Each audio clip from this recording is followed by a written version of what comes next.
आज भी बहुत सारी ब्लू चिप्स कंपनी जैसे कि पीएसओ, ओजीडीसी और पेटीएम, इनके एक शेयर की कीमत चिकन टिक्का के प्राइस से भी कम है। So what are you waiting for?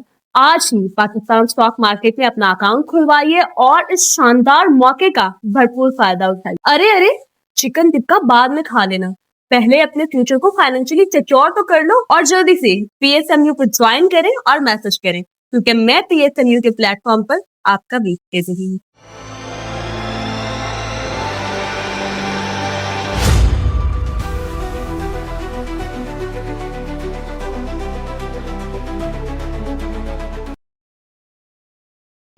अस्सलाम वालेकुम, मैं हूं नादिया अनवर और आप देख रहे हैं पाकिस्तान शेयर मार्केट अपडेट्स। और जो है नाज़रीन, बात करेंगे मार्केट की।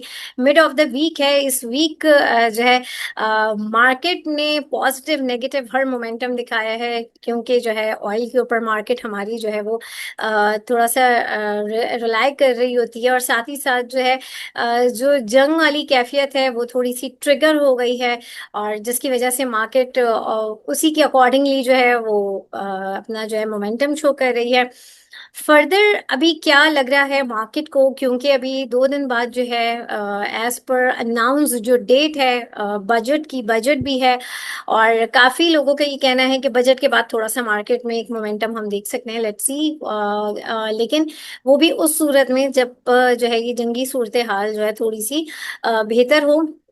इन बिटवीन इंडेक्स क्या कह रहा है, इंडेक्स के क्या जो है क्या इंडेक्स हमें इस वक्त बता रहा है। और जैसे कि हम सब जानते हैं कि जो एक रैली एक्सपेक्टेड है वो 175 के बाद है। फर्दर इसमें क्या है, इसके हवाले से हम जानेंगे। और आज हमारे साथ जो गेस्ट मौजूद हैं, जी हाँ, उमर फारूक साहब हमारे साथ मौजूद हैं, जो कि टेक्निकल एक्सपर्ट हैं बीएमए कैपिटल में। और उनसे ज़रा आज हम बात करेंगे, उनसे हम जानेंगे कि जो है टॉपिक तो हम हमेशा ही पूछते रहते हैं, आज हम उनसे जानेंगे कि जो एक हाईली ओवरबॉट स्टॉक्स कौन से हैं और कौन से स्टॉक्स जो है इन ट्रेंड हैं और क्या उनकी पोजीशंस हैं, उसके ऊपर भी आज हम डिस्कस करेंगे। जी हाँ, बिल्कुल। और उनको वेलकम करने से पहले यहाँ पर मैं आप लोगों से ज़रूर रिक्वेस्ट करूंगी कि आप लोग जो है मेरे प्रोग्राम्स को ज़्यादा से ज़्यादा लाइक किया करें, और इसके साथ ही साथ जो है मेरे चैनल को भी सब्सक्राइब करें, साथ में बेल आइकन को भी हिट करें, और इसके अलावा आपने उसको शेयर करना है सबके साथ, ताकि लोगों को इन्वेस्टमेंट की और साथ ही साथ फाइनेंशियल मार्केट की अवेयरनेस हो। तो चलें जी, चलते हैं अपने गेस्ट की तरफ और उनको वेलकम करते हैं। अस्सलाम वालेकुम सर। वालेकुम सलाम नादिया। कैसे हैं सर आप? अल्हम्दुलिल्लाह जी, मैं ठीक ठाक, बिल्कुल। Thank you for having me. Thank you so much sir for your time and welcome to this session once again. और जो है सर, अभी मार्केट आज हमने देखा, क्योंकि ऑब्वियसली थोड़ी सी ट्रिगर हो चुकी है, जो कि जंग वाली जो सूरत हाल है वो ट्रिगर हो चुकी है। क्या लग रहा है इस सिचुएशन में मार्केट को किस तरीके से देख रहे हैं, और क्या लग रहा है रैली कब आएगी, आफ्टर बजट आएगी, और अगर आफ्टर बजट भी ये सिनेरियो सेम ही रहता है जंग का, तो क्या उस वक्त पोजीशन होगी? थोड़ा सा मैं चाहूंगी कि आज थोड़ा सा इसके हवाले से आप बताएं। जी। अच्छा, अगर हम थोड़ा सा न्यूज़ फ्लोज पे बात कर लें तो हम्म। जिस तरह से हमने लास्ट नाइट देखा कि कुछ जो वो एक कंट्रोल्ड एस्केलेशन जो है वो देखने को मिली है। हम्म। और उसमें हमने देखा कि फौरन से जो है वो उसका एक यूएस की तरफ से एक स्टेटमेंट भी आ गया कि फिलहाल के लिए जो उनकी कार्रवाई थी हाँ। वो कंप्लीट हो गई है, तो फर्दर इसके ऊपर जो है वो कार्रवाई नहीं होगी। तो सही। ये आई थिंक जब तक एग्रीमेंट जो है वो फाइनल शेप ले नहीं लेता है, हाँ। सिग्नेचर्स उसके ऊपर हो नहीं जाते, तो इस तरह की जो छोटी मोटी चीज़ें हैं, सीज फायर वायलेशंस हैं, वो हमें जो है वो अभी बढ़ते नज़र होती आएंगी। रहेंगी। जी हाँ, वो होती रहेंगी। और थोड़ा सा जो है ये क्योंकि प्रेशर बिल्डिंग टैक्टिक्स भी होते हैं एक दूसरे के ऊपर। तो हम्म। वो थोड़ा सा जो दोनों पार्टीज हैं वो अपना एक स्ट्रेंथ शो करवाने के लिए और एक बेहतर डील लेने की पोजीशन के लिए दोनों जो है वो कुछ ना कुछ इस तरह की चीज़ें करती रहती हैं। बट हम्म। हमने देखा है कि जो ऑयल मार्केट है उसके अंदर कुछ ऐसा खास रिएक्शन नहीं आया इसके ऊपर। तो अभी भी अगर हम क्रूड ऑयल को देखें तो नेगेटिव टेरिटरी में ही ट्रेड हो रहा है। तो और उसका जो ट्रेंड है ग्रेजुअली वो वीक होता हुआ जा रहा है। तो ये ही इंडिकेशन मिल रही है अगर हम ऑयल को स्पेसिफिकली देखें तो फर्दर ये एस्केलेशन जो वो बढ़ते हुए नज़र नहीं आती है। ग्रेजुअली यहाँ से हमें लगता है कि मार्केट यहाँ से ऑयल मार्केट थोड़ा सा और नीचे आएगी और इवेंचुअली जो डील है पीस डील वो भी मटेरियलाइज हो जाएगी आने वाले कुछ दिनों के अंदर। ओके और हम्म कि दूसरा अगर हम लोकल फ्रंट पे देख लें तो हम अभी क्योंकि बजट जो है उसके ऊपर हम्म चीज़ें अभी चल रही हैं तो कुछ जो है वो थोड़ा सा हमने हर्डल्स देखी हैं कि डेट्स आगे पीछे होती रही हैं बजट के हवाले से। तो कुछ चीज़ें जो अभी फाइनलाइज होनी है कुछ चीज़ें जो हो रही हैं। तो होपफुली के जब बजट आ जाएगा अनाउंस हो जाएगा तो एक क्लैरिटी जो है वो आ जाएगी मार्केट के अंदर। तो फिर हम देखेंगे कि स्पेसिफिकली जो सेक्टर्स हैं जैसे अभी कॉर्पोरेट टैक्स में थोड़ी सी कमी की बातें हो रही हैं। हाँ और दूसरा जो है जिसमें ट्रांजैक्शन टैक्स की बातें हो रही हैं तो वंस के यहाँ पे क्लैरिटी आती है इसके ऊपर तो फिर आई थिंक मार्केट जो है वो उसको अकॉर्डिंगली प्ले करेगी। बट अभी जो जिस तरह से मार्केट एक रेंज में है तो उससे यही इंडिकेशन मिल रही है कि मार्केट अभी वेट एंड वॉच में बैठी हुई है। फर्दर हम चार्ट्स को देख लेते हैं तो चार्ट्स के ऊपर हमें ज़रा ज़्यादा पिक्चर क्लियर हो जाएगी। जी मेरी स्क्रीन विजिबल होगी। जी बिल्कुल जी अच्छा अभी जिस तरह हम डिस्कस कर रहे थे कि मार्केट रेंज में है तो एक गैप ओपनिंग हुई थी यहाँ पे। उसके बाद हमने देखा कि मार्केट ने कंटिन्यूसली जो है जिस तरह से न्यूज़ फ्लोज आ रहे हैं मार्केट इसी तरह से गैप अप गैप डाउन इसी तरीके से चल रही है। और प्राइस एक्शन को अभी अगर हम देखें तो जो कैंडल्स हैं वो काफ़ी नैरो बन रही हैं। कभी हम लोअर शेडोज देख रहे हैं कभी हम अपर शेडोज बनते हुए देख रहे हैं।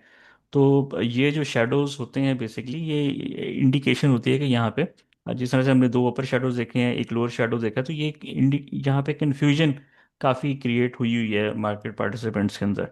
और अगर हम नीचे वॉल्यूम्स को देखें तो वॉल्यूम्स भी अपने 50 डे की एवरेज से काफ़ी बिलो हो गए हुए हैं और कंटिन्यूसली हम देख रहे हैं कि वॉल्यूम्स जो हैं वो डिक्लाइन के ऊपर हैं। तो यहाँ से हम क्लियर इंडिकेशन हमें मिल रही है कि market participants wait and watch पे बैठे हुए हैं। और जिस तरह से अभी हमने दो डिस्कस किए सिनेरियोज एक तो वॉर का सिनेरियो है दूसरा लोकली बजट का है। तो ये हम्म दोनों चीज़ें आई थिंक अभी थोड़ा सा हैम्पर कर रही हैं सेंटिमेंट्स को। और अभी जो मार्केट पार्टिसिपेंट्स है वो वेट एंड वॉच पे बैठे हुए हैं वंस के क्लैरिटी आती है दोनों फ्रंट के ऊपर तो फिर मार्केट जो है वो उसको उस हिसाब से रिएक्ट करेगी। लेकिन प्राइस एक्शन वाइज टेक्निकली बात करें तो मार्केट अभी एक्सट्रीमली रेंज बाउंड ही है।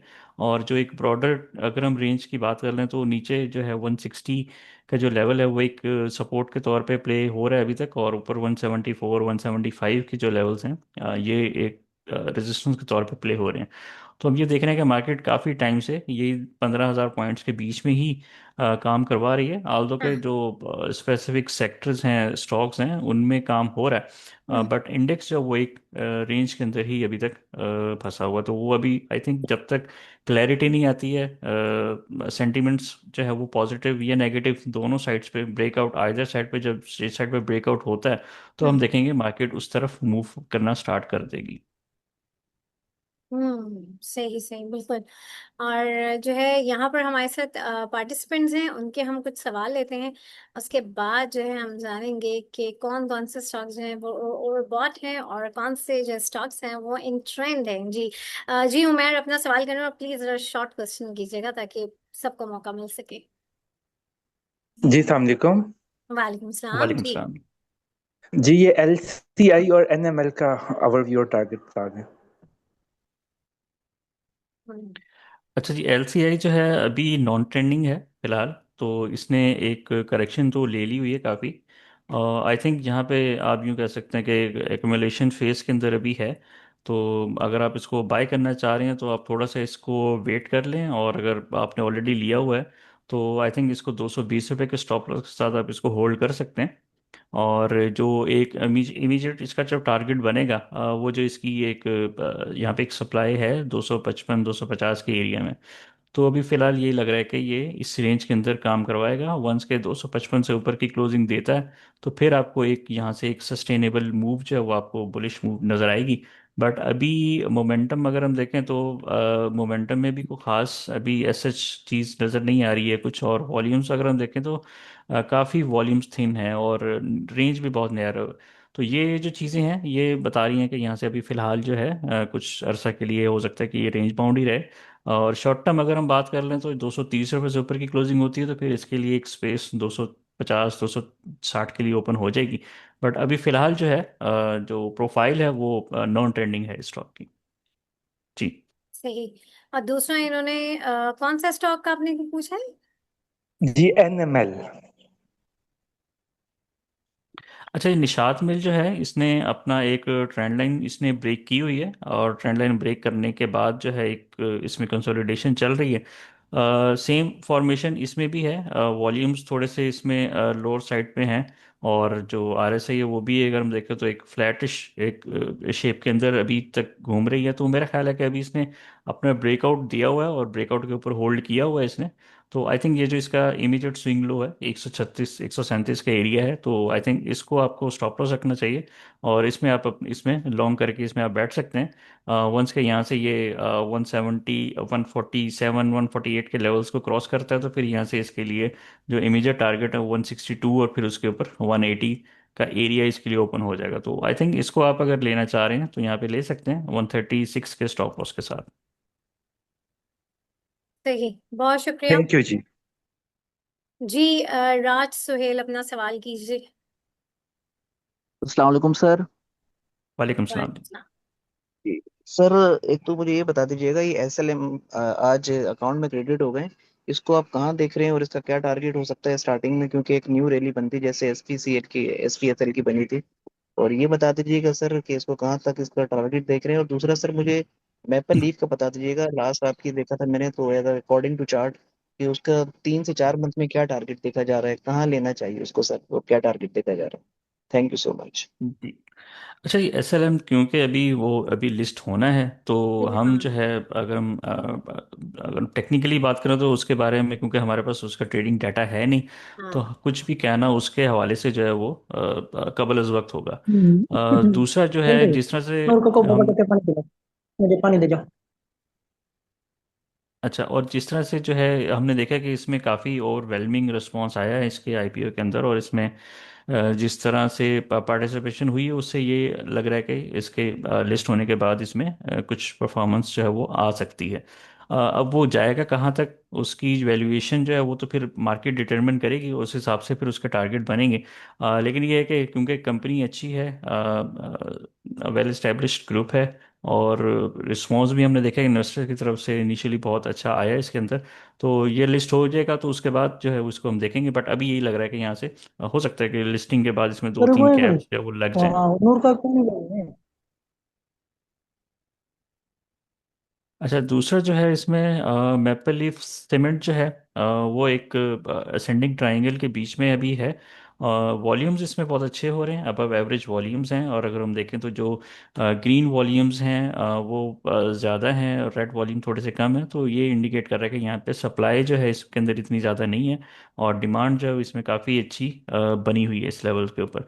तो मेरा ख्याल है कि मैपल लीफ सीमेंट को आप यहाँ पे अगर आप लेना चाह रहे हैं यहाँ पे एक्यूमुलेट कर सकते हैं आप यहाँ से 76 78 के जो एरिया है उसका आप स्टॉप लॉस रखें और उसके ऊपर आप इसको लॉन्ग करके इसमें काम किया जा सकता है। वंस के यहाँ से इसकी 92 से ऊपर क्लोजिंग होती है तो फिर ये 100 की तरफ जो है इसमें जाने में इसमें कोई इशू आएगा नहीं।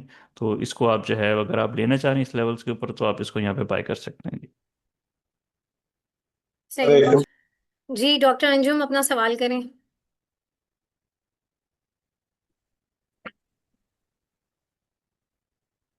वालेकुम मैम।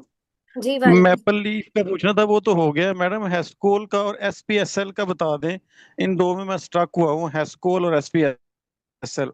ओके। Thank you. अच्छा, ये सितारा पेट्रोलियम की बात कर रहे हैं आप?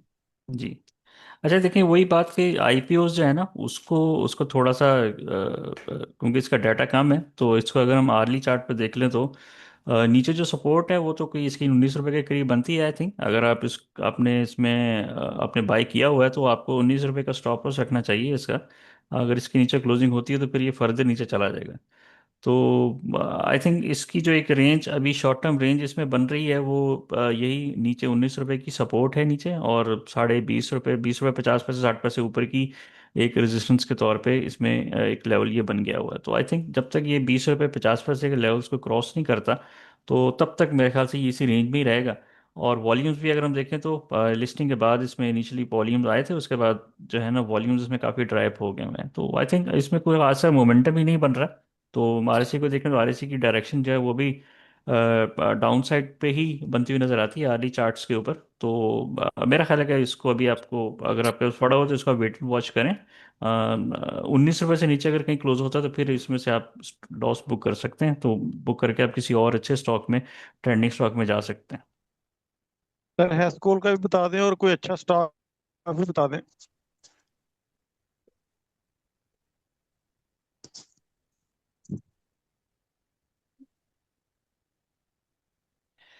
अच्छा, हेस्कोल ने एक रैली ऑलरेडी बना लिया। आई थिंक हमने कुछ दिन पहले हमने इसको डिस्कस किया था हम्म कि यहाँ से इसका एक ब्रेकआउट लेवल था 18 रुपये से ऊपर, तो उसके बाद इसने एक रैली ऑलरेडी एक बना ली हुई है, तो अब ये कंसोलिडेशन में चला गया हुआ है। तो एक शॉर्ट टर्म इसका जो एक सपोर्ट बनता है, आई थिंक आज उसके नीचे ही इसने क्लोजिंग दी है।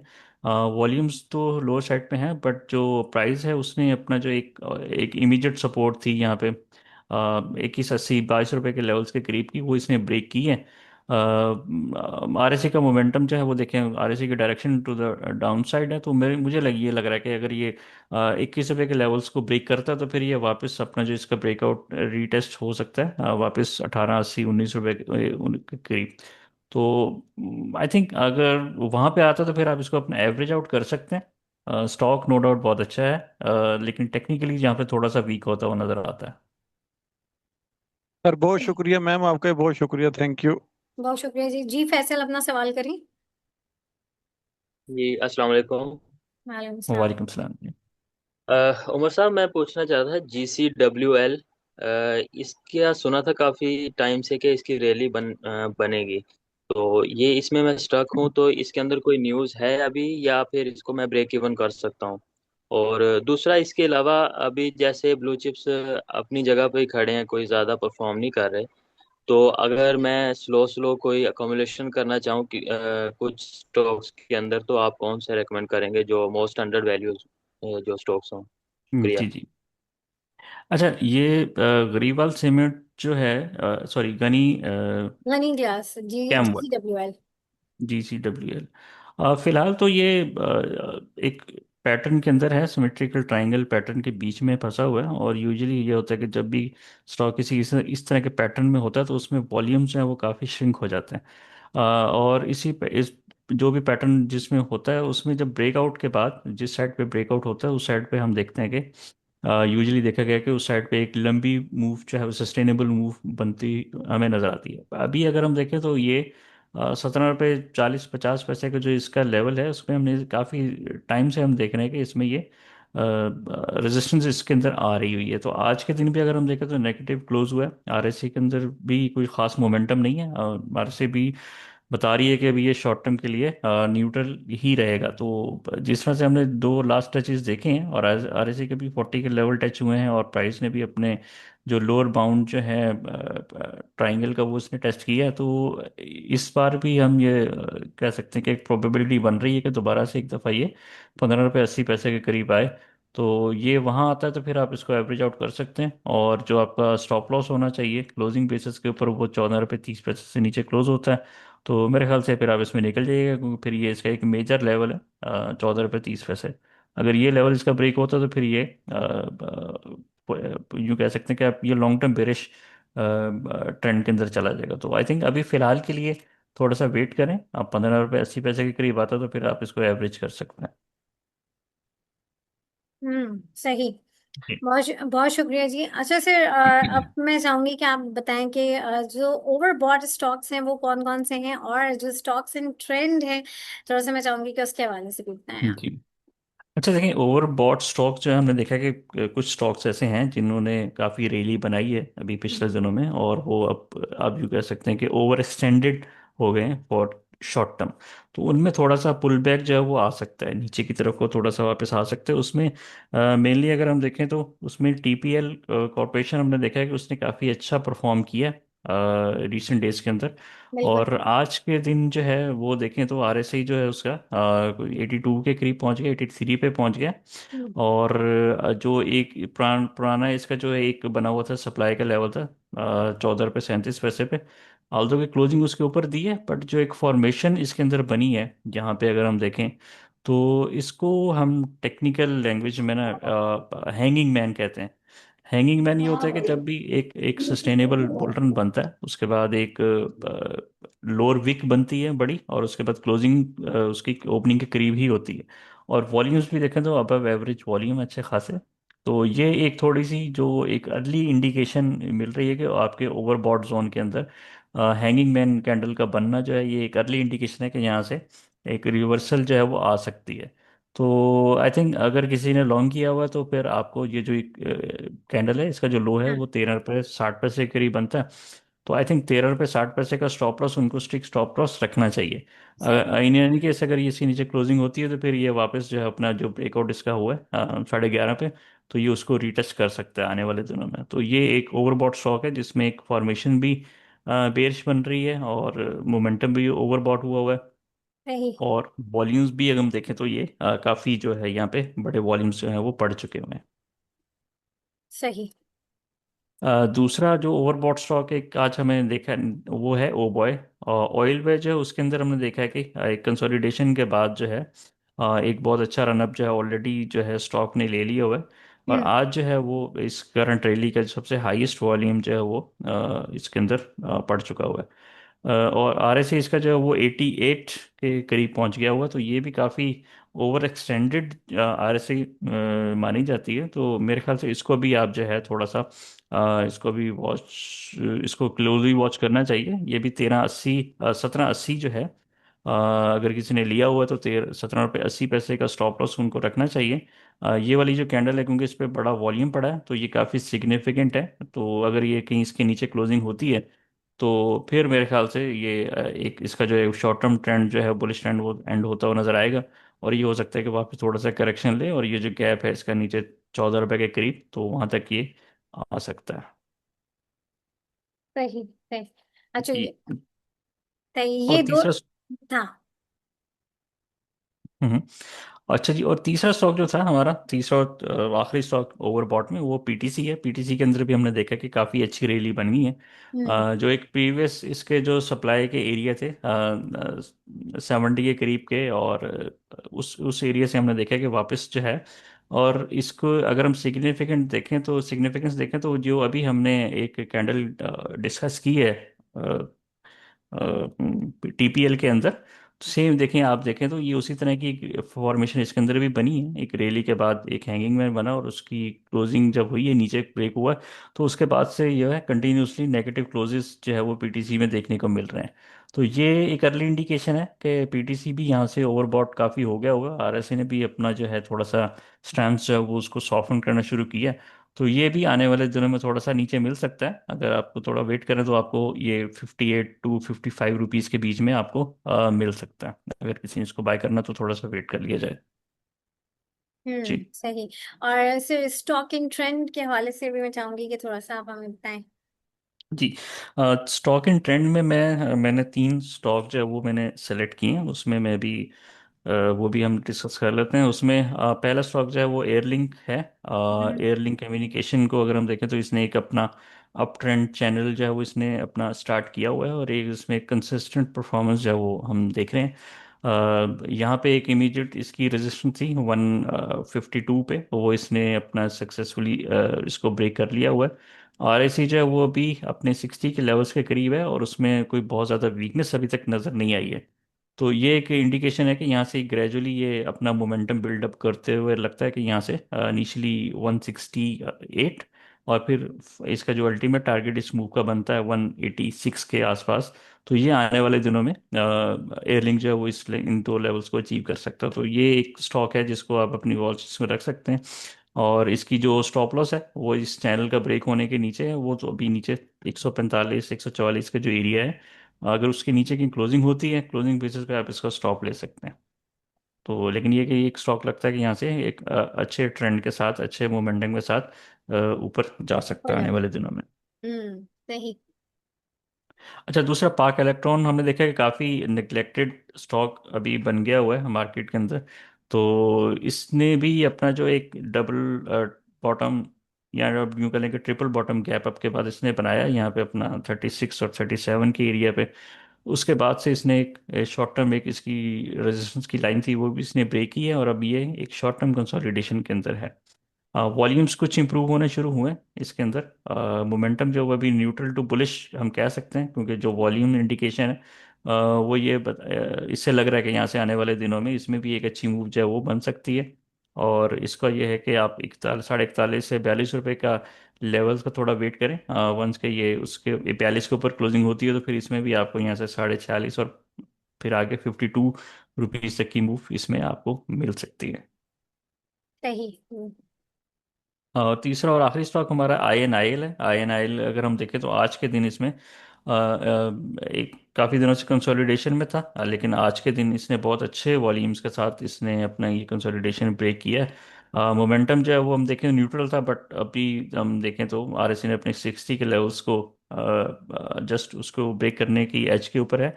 तो हाँ। इसको भी आप अपनी वॉच वॉच लिस्ट में रख सकते हैं। इस चैनल का जो लो है 155 रुपये है, ये आपका स्टॉप लॉस होगा। और जो उसका टारगेट ऊपर बनेगा, फर्स्ट टारगेट इसका बनेगा 190 रुपीज़, और फिर सेकंड और फाइनल टारगेट इसका बनेगा 206 रुपये के करीब। तो इसको आप वहाँ तक के लिए इसको लॉन्गर के काम कर सकते हैं।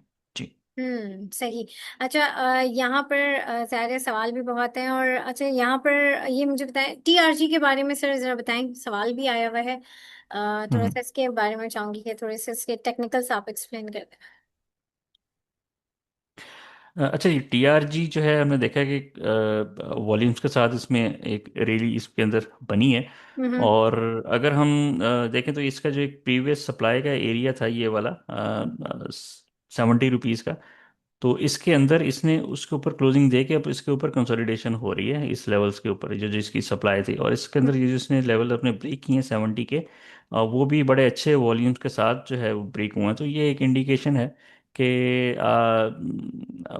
मार्केट पार्टिसिपेंट जिन्होंने यहाँ पे एंट्री ली है उनके स्ट्रॉन्ग हैंड्स हैं, और यहाँ पे आई थिंक कि 70 के लेवल्स को ब्रेक नहीं करना चाहिए इसको। या यूँ कह लें कि 68, अगर थोड़ा सा कंजर्वेटिव हो जाए तो 68 के लेवल्स को इसको ब्रेक नहीं करना चाहिए। और यहाँ से जो है इसका जो इनिशियली टारगेट बनेगा वो 84-85 रुपीज़ का जो एरिया है वो बनना चाहिए यहाँ से। और उसके बाद फिर देखेंगे फर्दर हम, अगर 85 के लेवल्स को क्रॉस करता है तो फिर आगे इसके लिए कोई इतनी मेजर हर्डल नहीं है, फिर तो आगे इसमें आपको बड़ी अच्छी मूव्स जो है वो आने वाले कुछ वीक्स में या कुछ मंथ्स में मिल सकती हैं। लेकिन अभी फिलहाल देखा जाए तो प्रोफाइल जो है TRG की वो न्यूट्रल टू बुलिश ही बनती है। सही। अच्छा, यहाँ पे एक बड़ा इंटरेस्टिंग सवाल यहाँ पे किसी ने लिखा है, most under value blue chip stock for slowly accumulation. हम्म। अच्छा, उसमें जो है PPL और OGDC, ये दो स्टॉक ऐसे हैं हम्म। जो कि काफ़ी हमने देखा है कि मार्केट ने परफॉर्म किया है और उस हाँ हाँ अकॉर्डिंगली ये अभी परफॉर्म नहीं कर पाए। हाँ हाँ। तो PPL जो है अपनी अपनी इस सपोर्ट के ऊपर पहुंचा हुआ है, यहाँ से एक ट्राइंगल के बीच में जो है वो भी अब यूँ कह सकते हैं कि ब्रेकआउट देने के बाद दोबारा से अपनी इसको रीटेस्ट की है अपनी रेजिस्टेंस के लेवल को। हम्म। और नीचे यहाँ से अगर हम देखें तो एक नीचे की सपोर्ट है, तो यहाँ पे कन्फ्लुएंस पॉइंट बन रहा है यहाँ पे 222 220 के एरिया में। तो यहाँ पे PPL को आई थिंक अगर आपने लॉन्ग टर्म के लिए एक्यूमुलेशन करनी है तो फिर आपको PPL कंसीडर करना चाहिए इन लेवल्स के ऊपर। ओके, सही। और सेकंड इज OGDC। जी, OGDC जो है वो भी उसको भी अगर हम देखें तो एक उसमें भी रेजिस्टेंस के लेवल्स जो हैं वो इसमें बन रहे हैं अभी फिलहाल। तो ये भी अपना जो है, अगर आप इसको लेना चाह रहे हैं तो 310 रुपये, 310 के स्टॉप लॉस के साथ इसमें भी आप एक्यूमुलेशन कर सकते हैं। और मेरा ख्याल है कि इसको जैसे ही हमारे यहाँ जैसे अभी बजट और ये वॉर की सिचुएशन है यहाँ से क्लैरिटी आती है ना, तो हाँ। मेरे ख्याल से ऑयल सेक्टर भी है कि जो एक हमें जिसको आने वाले दिनों में हमें परफॉर्म करता हुआ देख सकेंगे। Okay great. जी। और सर क्या लग रहा है, क्या अभी मार्केट जो है बजट से पहले, लाइक अभी हमारे 2 वर्किंग डेज हैं, क्या लग हम्म। रही है मार्केट, और साथ ही साथ क्या स्ट्रैटेजी आप रिकमेंड करेंगे कि किस स्ट्रैटेजी के तहत जो है काम करना चाहिए? अच्छा जी, देखें, अगर तो हम बात करें पिछले 2-3 सेशंस जो गुजरे हैं उनमें तो क्लियरली हमें जो है ना वो नज़र आ रहा है कि मार्केट्स पार्टिसिपेंट्स वो वेट एंड वॉच में हैं। तो आई हाँ। थिंक जो ओवरऑल मार्केट की जो सेंस है उसके साथ ही रहना चाहिए, और अभी फ़िलहाल जो है वो वेट एंड वॉच के ऊपर बैठना चाहिए। वंस की क्लैरिटी आती है तो फिर उसके अकॉर्डिंगली जो है वो हमें एक्ट करना चाहिए, बट अभी फ़िलहाल के लिए आई थिंक बजट गुजर जाए तो फिर उसके बाद सेक्टर्स के ऊपर जो भी रिस्पेक्टिव इम्पैक्ट होगा उस हिसाब से जो है वो आपको अपनी स्ट्रेटजीज बनानी चाहिए। अभी फ़िलहाल आई थिंक मेरा तो यही ओपिनियन होगा कि अभी वेट एंड वॉच पे बैठना चाहिए। सही बिल्कुल। बहुत शुक्रिया सर उमर फारूक आपका। Thank you so much. और हमारे साथ जितने भी पार्टिसिपेंट्स हैं, आप लोगों का भी बहुत शुक्रिया। और नाज़रीन, यहाँ पे लूंगी मैं इजाज़त। इंशाल्लाह आप लोगों से फिर मुलाकात होगी, तब तक के लिए अल्लाह हाफ़िज़।